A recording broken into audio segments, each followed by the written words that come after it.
You saying you want to be like me with what you see today. Do you really want to do the things that I've done to get here? So where do you feel like in your individual journey that you had to really take the narrow path?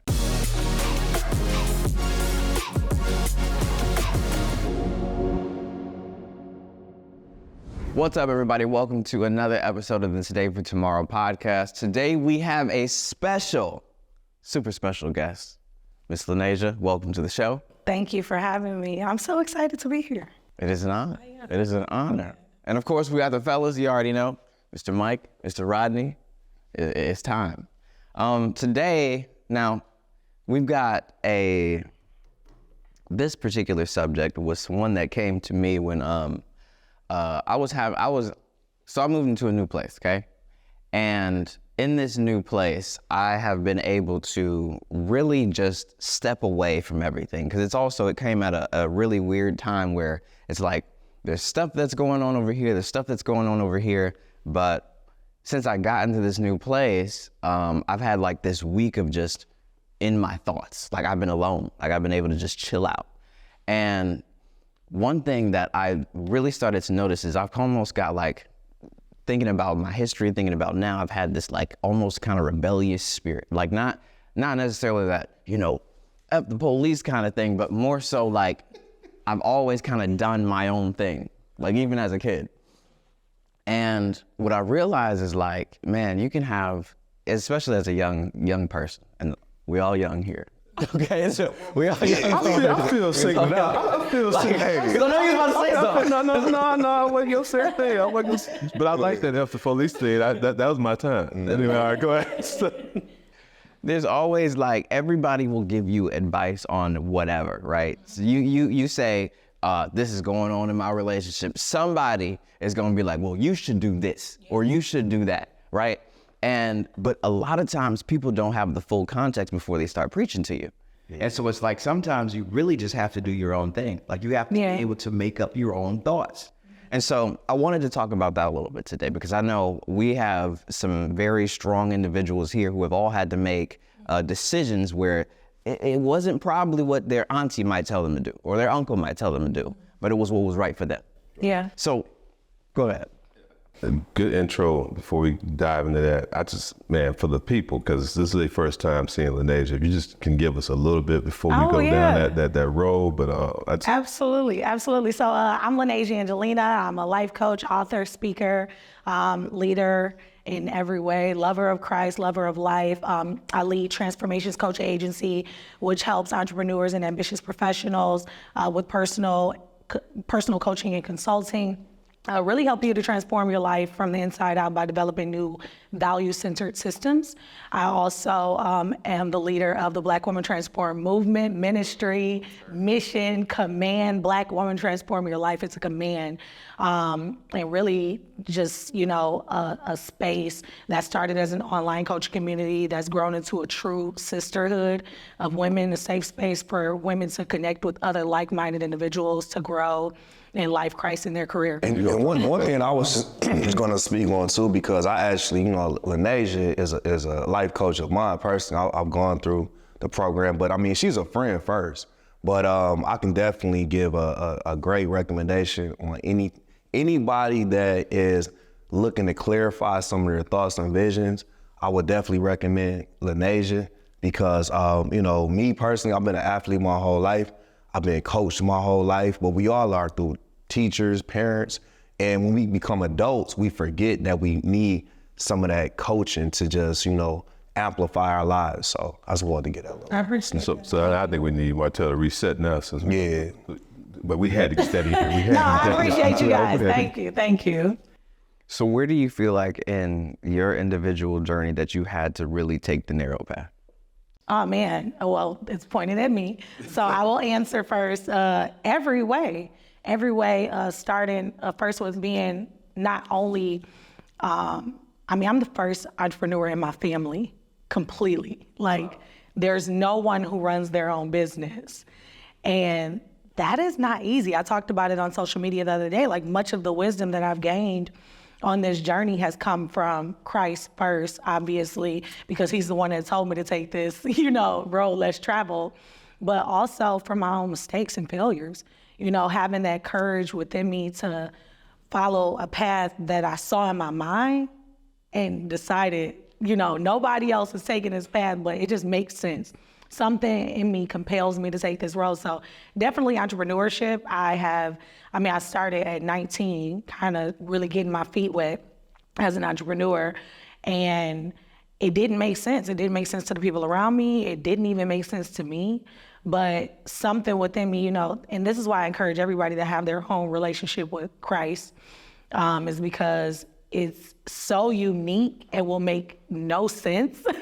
So you kind of have to have that supernatural guidance, because it won't really align with anything that society tells you to do, anything that your family tells you to do. But entrepreneurship for sure, taking that path, not seeing anybody else do it, and then seeing people from a distance, but obviously I don't have the insight, you know. Obviously I have a lot of entrepreneur friends now. Mike and I also talk a lot about the difficulty or the mental toughness, the emotional toughness that you have to have. So only seeing from a very limited perspective of what it looked like, I failed a lot. You know, I experienced a lot of setbacks, but something told me to keep going down this unique path that made no sense, because I've always seen myself as unique. And I think, you know, identifying myself as a trailblazer and a leader and someone who wasn't like everybody else helped me to stay on a path that was like no one else's.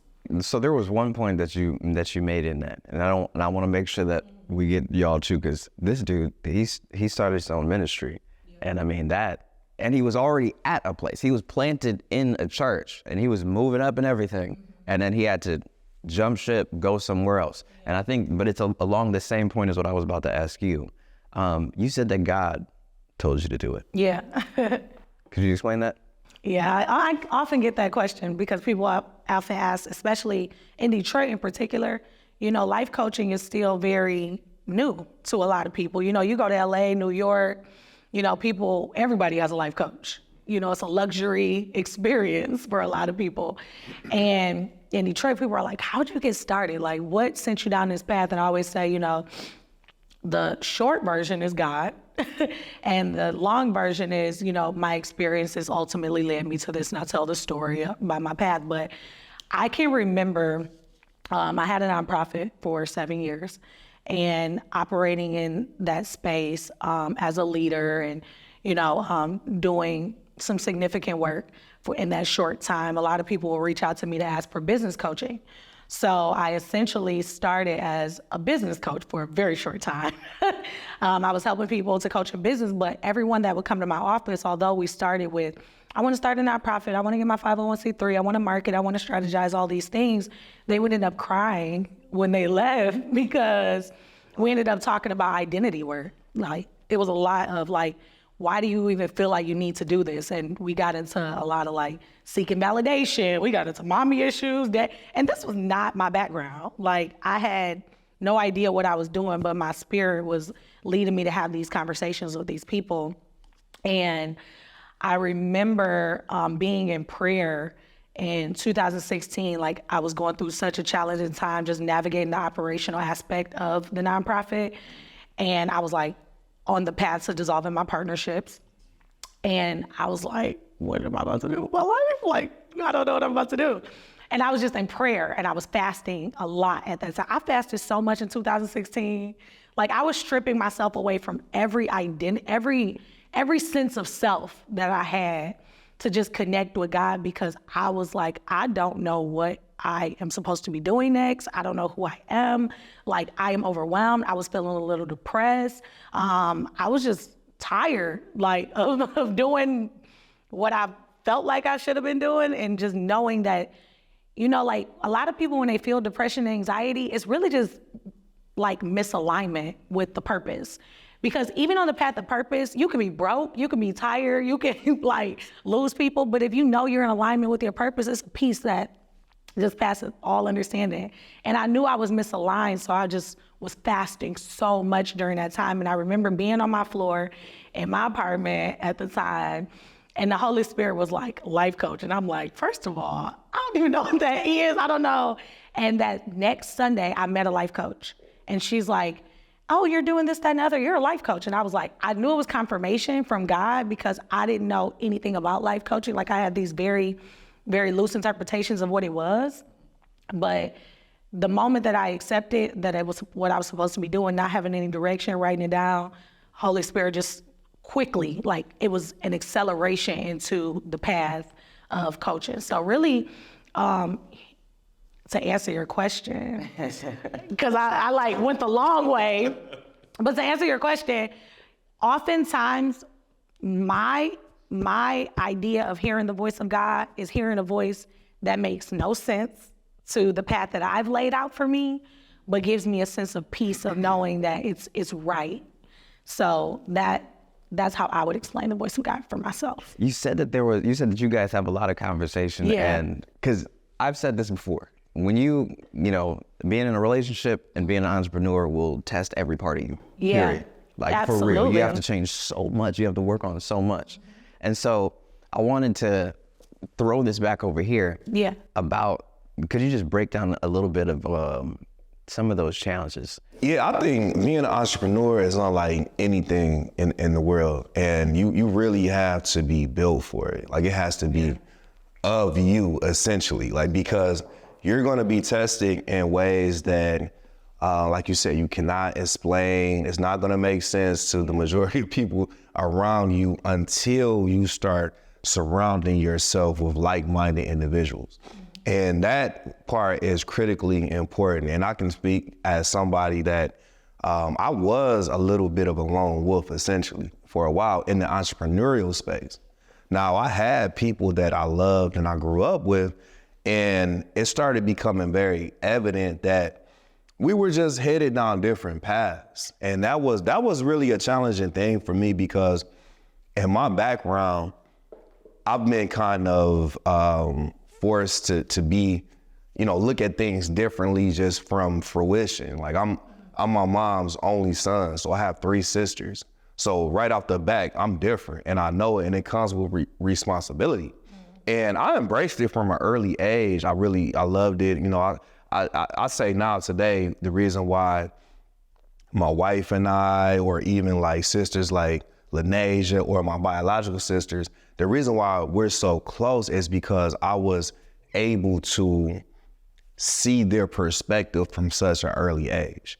But at the same time, being an entrepreneur, you have to walk this walk. You have to be willing to walk this walk by yourself in God, literally. Like it's sometimes where you look around, it's nobody in your corner, so you gotta look up, you know, and it's gonna be many moments where it may feel like it's not making sense.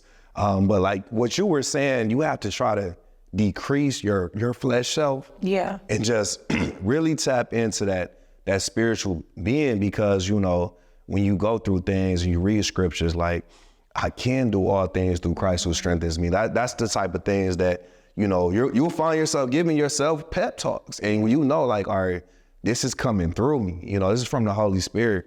One thing I feel like people always miss when they're reading that is it's always a bad idea to isolate scripture. The Bible, it all makes sense, and it all makes sense together. It's a unified story, and it gives you everything that you need. And so like when people will say, I can do all things through Christ, that doesn't mean jump off of a building. Gravity's still there. Okay. Gravity's still there. And so you made a great point about, you know, I'm doing things because it's purpose. It's an alignment. I'm in alignment with this thing. And when you are in alignment, I believe that you can activate that scripture, right? And so you can do all things because you're in alignment with God. And he said that this is the lane that you should go in. And I've got you after this. Yeah. Could you talk about that leap from, okay, I'm with the ministry, I'm with this group of people, to now I'm doing my own thing. Or me and my wife, we're doing our own thing. I always say God got a sense of humor.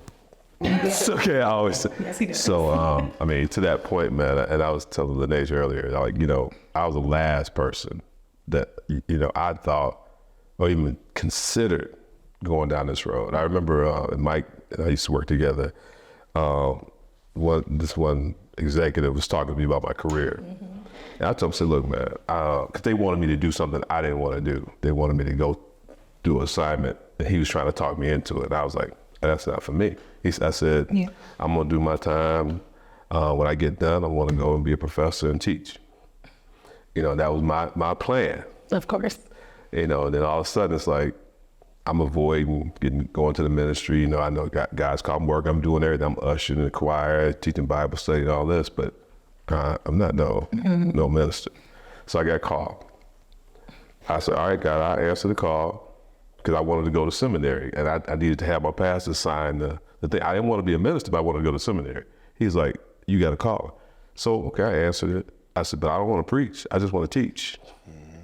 So why am I preaching? Like, cause I don't see myself as no preacher. I don't. So going through that path at my old church where I came from. I don't want that to go over nobody's head. You said you got a call.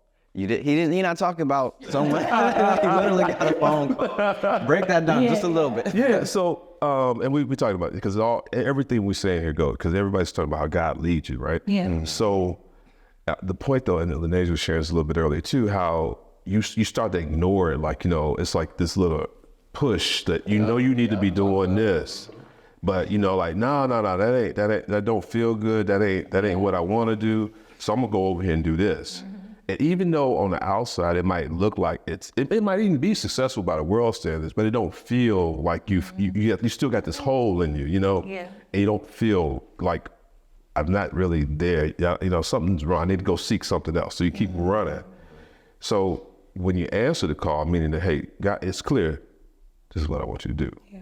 And once you say yes, you don't know what's coming. I remember when I first accepted, I went to work, and I mean, for a week, I was like walking, like, you know, my identity was kind of twisted, where it's like, okay, when I'm at work, I got to act like this. When I'm outside of work in church, I got to act like this.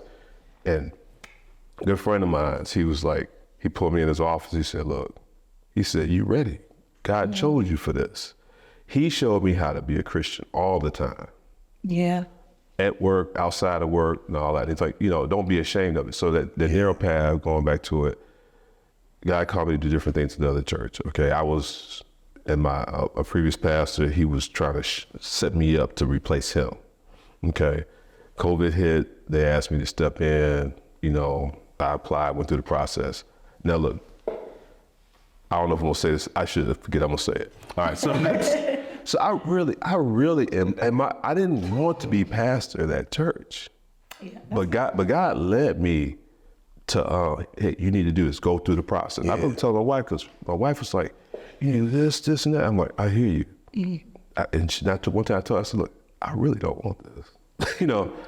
And so, but I did. I went through it. I knew I had to. And God gave a vision like, hey, you know, you need to work on social media. And this is at the old church. I'm thinking, oh, it's supposed to be there. And then God said, boom, he said, what are you waiting for? And that's when I was like, okay, I know exactly. It was after a Sunday, and this guest preacher had preached, and I got the car, and I was like, I knew. And that's when we just started working on the 501c3, got the Tut name. We started working. That was in August. We started taping in December. We launched in February. Our 501c3 got created in November. They said, oh, it's gonna take 8 months for the federal government to get back. They came back in February, you've been approved, you legit, and all that. So all I'm saying is that, and he's continuing to do stuff. So we working on getting into a facility. And so God's doing it. And Men 2.0. Men 2.0. I mean, a whole bunch has come from it. It ain't nothing but him, and that's the thing. Hey, also, in addition to what you just said, just to, you know, highlight the significance of the work that you're doing, is not only is it entrepreneurship, but like it's ministry. And that's like kind of a double narrow path, because, you know, the way of the righteous is a narrow path, and not many people are, you know, trying to take that route. And I think the reason why I advocate so much for Men 2.0 and with the work that you all are doing is, number one, I know it's authentic. I've never even really sat down and had this, you know, depth of a conversation with you all, but I feel you all spirit, the spirit in what you're doing. And so many people need to rise up in their identity in Christ as men. So what you're doing is she calling us out. She calling us out, y'all. Special and significant and necessary, and unlikely for Black men, sadly, but you're changing that narrative. So I'm super grateful, that you all are doing the work that you're doing. And one thing I was gonna say, just speaking on Pastor Rod, because, I met, when 2011, it was, hey, this is Rodney, you should meet him. Like he said, we work together. And, this man is humble, but it's important for me to speak on this because I know the high level that the man operates in the corporate space. So, and the reason why I think it's so important is because we have to practice humility in our walk. And sometimes, like Martell was saying, you don't just jump into being an entrepreneur. Because I see that a lot. I hear a lot of questions about that where, man, it's so cool. You're popular now. working full time in real estate. It's not that cool. You should. I want to be like you. And I'm like, well, hold on. You're saying you want to be like me with what you see today. I'm like, I did this. I've been doing this officially since 2011. I was working 2 full-time jobs and working in my family the whole time. So do you really want to do the things that I've done to get here? And the reason why I was, wanted to speak on Pastor Rodney is because this is a man that, I never went up to him and said like, hey, can you be my mentor? But what I did do was I kept showing up. I kept, just trying to bring value add. We had great conversations and it progressed over the years. It was a slow burn. It wasn't just, hey, I'm here, I need you to be my mentor and show me the way.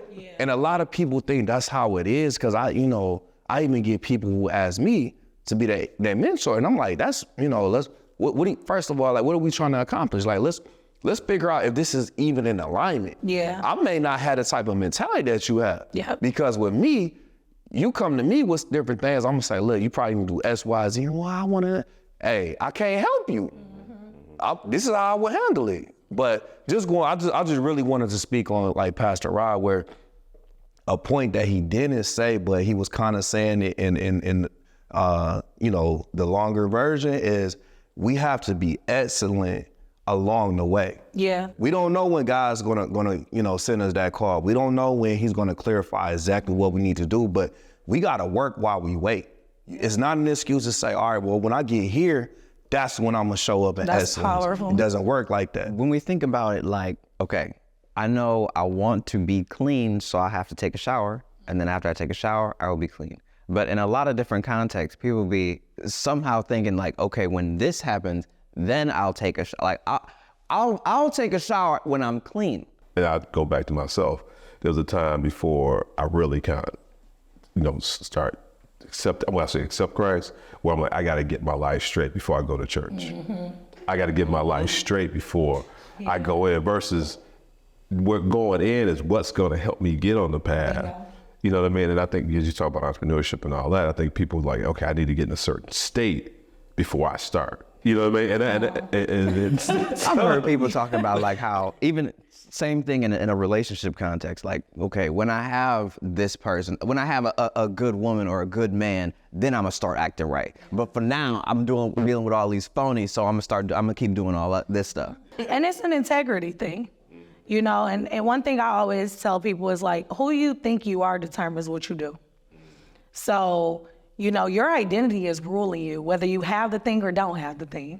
So whether I have a bunch of money in the bank or no money in the bank, how am I operating? You know what I'm saying? Because that's going to determine, God is not going to bless no mess. God is not going to be like, I'm going to give you the thing and then you can steward it. He wants to see that you can be faithful over very little. If you got $10, how you managing that 10 before you even think that you're worthy of 10,000? At the end of this year, especially at the end of every year, every month, every week, I'm like always reflect. I'm always in reflection. I live alone, so it's just me and me. Having a lot of conversations. And this year, it's a lot of things that I thought that I was ready for. And sometimes you got to really be real with yourself and be like, thank you for not letting me have that because I wasn't ready. And I'm grateful that you didn't even put me in a position to fumble it. But next year, not even next year, today, because I don't even do the whole next year thing today, I'm going to actually start to show you how worthy I am of it. And whether it comes in a week, a month, 10 years, I'm gonna just stay in this process because this is what you gave me right now to honor. So I need to honor this small thing, you know, and be grateful that you didn't put me in a position to fumble something I thought I was ready for. I want to highlight what you were just saying. She said she lives alone, okay? So I know I've heard this. My family does not do, my family is very different than a lot of families. But I know that my friends will talk about how, you know, you get to a certain age and your parents are always telling you about how you should, oh, you get married to so-and-so now, or when you gonna have kids, when we gonna have some grandkids, that whole thing. Have you had that kind of pressure? Because I know that it's come at family events. Yeah. Like, oh, so when you gonna bring so-and-so or whatever? You know what? I'll say this. I'll just tell my business real quick. I'm super private. So I've been seeing someone, and it's funny because I've shared this, and my family is like, so is it like official? Is it official? Is it official? So it's funny because we made it official, right? And then I was like pacing my kitchen like, it don't even feel like right. Like, what am I doing? So I literally just had the conversation like, this is not right. Like, we should not be official. And he was like, oh my gosh, I felt the same way. Like, we were literally like so relieved, well, both of us, because we're like, I allowed my family to keep asking me this question. And I felt like I just wanted to answer. And I'm like, no, I have to feel like I know what God has told me about this particular process. And I have to stay in it and honor it in the way that he showed me that I'm supposed to do. What can we share to kind of put a cap on what we're talking about here today, to kind of give people some direction on how to deal with some of the things that we kind of threw out on the table? Yeah. I think a lot of us in today's society, we're on the go constantly. You know, you got the social media. I got to go to this event. I got to show up here. We got to go do this podcast. It's so much movement. You have to take time. And I'm a daily. That's another thing that caught my ear is it's not about next year. It's like today. Yeah. How can I be better today than I was yesterday? Yeah. And the only way that you're going to be better, you have to be able to measure it. What is a successful day today versus yesterday? That's good. And you're not gonna know that unless you spend time and reflect. What are some things that I did well? What are some things that I need to improve? And you have to get comfortable having those hard conversations with yourself, because in my position, so I have 4 sons, I have a wife, I have a staff that's on payroll. So I have to be a leader for everybody. And it starts going back to what Pastor Rodney was saying. I gotta be humble enough to be able to say, how can I serve these people in the right way? Being a leader is not just, all right, you do this, you need to go do that. No, it's like I'm leading from the front. I gotta be that before I can expect anybody else to do it. Yeah. So the big takeaway for me, it was just, have one, is just reflect daily on some of your successes, some of your failures, and some adjustments that need to happen. If you're reflecting, but you don't trust your own voice, then it's gonna kind of be worthless, And when I say your own voice, it's not just your own voice. It's the voice of, it should be the voice of truth. So 3 questions that I often ask are, what do I think, what do I feel, and what do I know? Because your thoughts often come not only from, whatever memories you have, but also everything that's feeding you throughout the day. And a lot of times you'll capture a thought and take it on, meditate on it long enough that it becomes a belief and starts to become your decision-making authority. So you have to make sure that you're getting clear about the thoughts that are, in your conscious mind that are ruling your decisions, the feelings that it's creating. Are they creating feelings that cause you to spring into action? Are they creating feelings that make you doubt yourself? Whatever the case may be. So when we're in this reflection, it's not this vague idea of reflection, it's a more intentional, time of reflection. What do I think? What am I thinking? What thoughts are here to stay, and which ones should I make sure leave today? And what feelings have been created by these thoughts? And then what do I know? When it comes down to what do I know, this is where you make your decisions.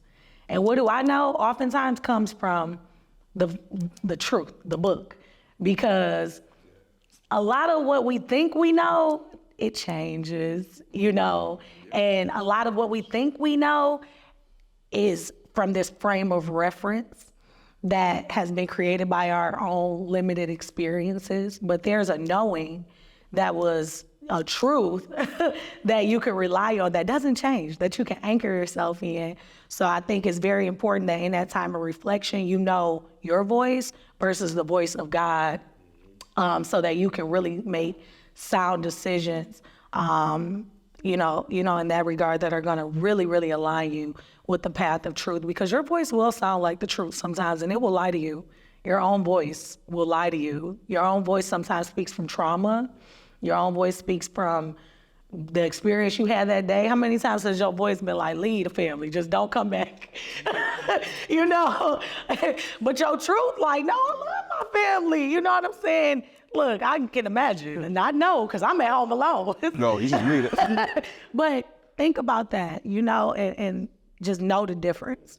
Cultivate getting that experience daily, where you're knowing the difference between your voice and the voice of God. A lot of the brothers, they heard that call and they answered that call, lead a family, because they got hard. Yeah. Because I was thinking, like, you're right though, because you do have those moments of doubt, those moments like, I don't know if this is for me. Yeah. And a lot of brothers in the past, they answered the wrong call. Yeah. So that's something else that we got to circle back on, because this path comes with a lot of sacrifice. Yeah. And that's what people don't talk about enough. A narrow path keeps us focused and keep us on course. Mm-hmm. The wider the path, the more opportunity you got to get off course. Thanks. So I just think you guys hit it already, but it's all about that focus. And when we talk about focusing on God, the path will be narrow. Mm-hmm. Absolutely. Always. Well, that's that. So peace. No. Yo, thank you for being here for this episode. Thank you for having me. But Honored, can you come for back real. Maybe one more. How can they find you? You can find me on all platforms, Lanasia Angelina. Please check out the community. Like, if you are a woman seeking a community of like-minded women, check out this community. If you got a wife, that might be. If you have a wife, I know a lot of brothers watch this. I mean, I do coach brothers, but check out Men 2.0 too, because y'all doing some amazing things. But you got to share this with the women community, because I don't know how many women are normally watching this, but they got to show their men and their brothers. And then go speaking on Men 2.0. No, she hit it. I got y'all. We family. Well, with that being said, we appreciate y'all for tuning in. If you love this episode, then you're going to love the one on your screen. And we will see you there. Peace. Peace.